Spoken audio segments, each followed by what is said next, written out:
When President Obama visited Sweden last year, he expressed his admiration for the Swedish model.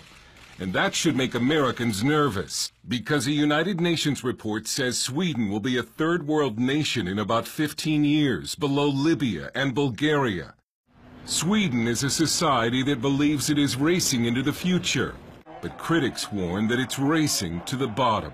Welcome to Utopia, also known as Sweden. Sweden has been a laboratory of social experiments. Swedish leaders believe they're building the perfect society. And Sweden has been compared to a couple of nations which also tried to build perfect societies, North Korea and the Soviet Union. If you don't like how Utopia is being built here, you won't be shot like in North Korea, but your life could become very unpleasant very quickly. Hallå, hallå. Jimmy Fredriksson from Expressen. Jimmy Fredriksson? Jaha du. This is a journalist from one of Sweden's leading tabloids confronting a Swede at his home. The man, a professor, made what he thought were anonymous negative comments on a website about immigrant problems in Sweden. But left-wing hackers helped the newspaper track him down and others like him, so that they could be exposed before the whole nation as racist.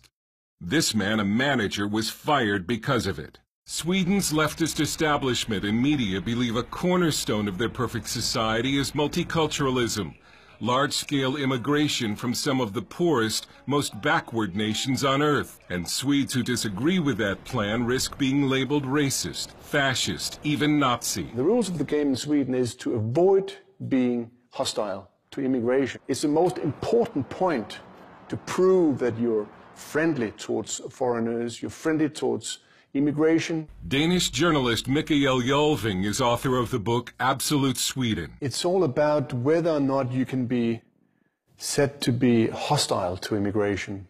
Once that is proven, I mean, you're out of the game. It doesn't matter if Sweden's immigration model is failing miserably, if test scores in Swedish schools are plummeting, or if crime in some areas has skyrocketed. Immigrants burned the Stockholm suburb of Husby for over a week last year. Many Jews now live in fear of attacks by Muslim immigrants and are leaving. This former journalist for Swedish radio left last year and returned to her native Somalia. She told Swedish television that Mogadishu was safer than the immigrant suburbs in Stockholm. And forget about an American-style melting pot in which immigrants will someday learn to become Swedish. That's a racist idea, too.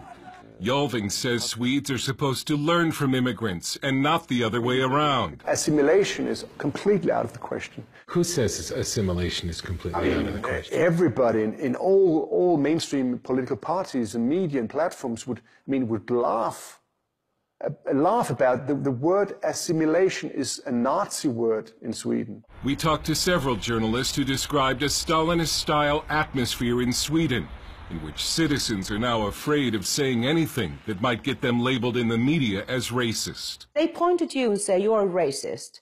Then you will have no career, no job, you might lose your family. Swedish journalist Ingrid Carlqvist and Danish journalist Lars Hedegaard run the online newspaper Dispatch International, which covers issues like immigration that the mainstream media in Sweden ignores. But Carlqvist says their plan for a traditional newspaper failed because Swedes were too scared to have the paper delivered to their homes. Because what if the mailman saw that you had this newspaper? What if your neighbor saw it? Then they might think that you are a racist or that you hate Muslims. So we thought we could sort of make an impact.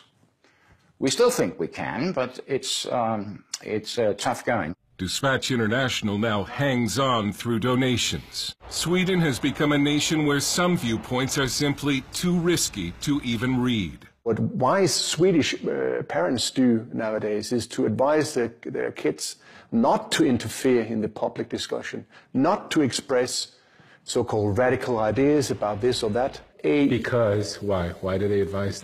Because they're afraid whether or not this their kids won't get work. Yeah, it'll harm them. That is a very bad situation because you live then in a country where you cannot solve any problems. You cannot even you cannot even mention the problems. Hedegaard, a Dane, was nearly killed last year in Copenhagen by an immigrant who came to his door and fired a gun at him. Karlqvist, a Swede, has decided to leave Sweden because of the persecution of those who dissent. Sweden is not going to become a third world nation tomorrow, but according to one report, one day it will. We had a perfectly good country, a rich country, a nice country, and in a few years' time, that country will be gone. Dale Hurd, CBN News, reporting from Sweden and Denmark.